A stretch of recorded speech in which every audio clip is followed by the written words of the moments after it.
Yeah, so here we are. We have Tech Tuesday, and I want to talk about the video game industry first. There's a certain condition going on in the video game industry these days where you can download the game for free and you pay for all kinds of stuff in the game. I am currently trapped in one of these business models. My very favorite game on the internet is called Raid Shadow Legends. I play it on my phone, I play it on my computer, probably an hour a day, sometimes a little bit more. And it's just fantastic. And there's all sorts of opportunities to spend money to advance in the game, which is not fantastic. But there's a certain immediacy to the game. You can spend money. It's just somehow closer to real life. You take your money, you buy the stuff you want in the game. And then you have the stuff. You feel like you own it. You feel like this is my life and it's happening right now. I'm an extension of these characters. These characters are my team. I've actually put some of my money into it. So I remember, sacrificing for the game somehow. It's a weird feeling in a way, but it makes it more real. It makes it more alive. And then there's the arena area where you can bring a team to go fight other players and you can see who's better. And then it brings in your competitiveness. And it's like, I have to be better. I have to win. So I'm willing to spend a little real dollars, $10, $20 on a weapon or some special armor or another character. And what's really interesting about this game is that when you spend the money, you don't always get the character. Sometimes you get it. There's a chance of missing. There's a chance of a misroll. And that makes it even better.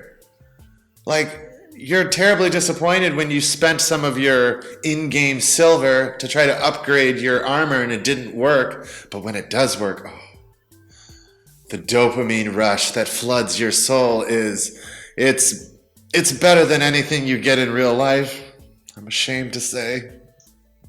Artificial reality. We're not designed for it through evolution. We are victims to our own technology.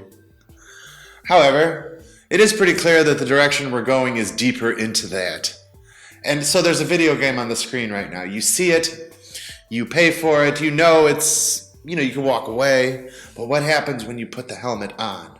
What happens when you put the helmet on and wear it around? And you can sort of see your life, and there's an overlay on it. That could be a game taking place in your living room as you're walking down the street. Imagine if there's a sniper peeking around the corner and you can shoot him. And it's in your real world. It's in your real neighborhood. Or virtual reality where you stay at home and you're just in another world. A virtual classroom. A virtual sporting event. What if we can't go to sporting events anymore like we used to because of coronavirus or something like it? If it comes now, and we know that there's all sorts of viruses in laboratories around the world, it's going to come again. Get your hazmat suit. Save up your money, buy a hazmat suit. It's the end outcome. If you have your hazmat suit, they can't hurt you. Why not make hazmat suits a little bit more stylish? That's the other thing. I want to talk about that in a minute. But for now, we're talking about virtual reality. So, business ideas of the future in the corona quarantine environment that obviously is going to look more towards perhaps virtual reality than before. You go into the game and you change the game the way you like it so that, okay, it's still a game, it's not real, but the behaviors that you did stay that way. So they're like settings that you decided on, and that took time to do. The developer of the game isn't going to go do that, so you can actually go into these virtual environments and do work. You can make them the way that they are. You can build a palace inside a virtual reality world. And yes, the developer could have built the same palace, but he didn't. So the work you do is still going to be artistically yours. And maybe you design clothes in virtual reality and you sell them to other people who want to have these clothes. I know for a fact that from my Raid Shadow Legends experience, people will pay for the clothes. People will pay for the clothes. And so, you go into virtual reality and, this is where I'm doing work. Maybe you're not creating virtual food for other people. Maybe you're not, building their actual house that they need to be sheltered from the environment. but you're doing a lot of things that have to do with their entertainment and their perception of reality. And these things have tremendous value, probably more value than just food.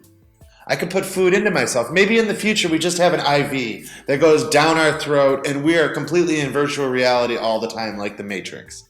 Well, the real breadwinners in that environment are the people who are creating the virtual reality. Maybe you do make your own game company. Or maybe you're just somebody who goes into the game and changes it.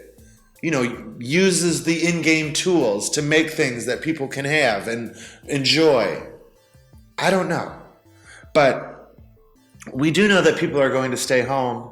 And we used to laugh at it before. Go out and have fun. Go out and play. Well, now you might die. So we stay at home, in a unpleasant situation, technically, because you can't leave. Maybe everything's closed. You don't want, strangers coming in.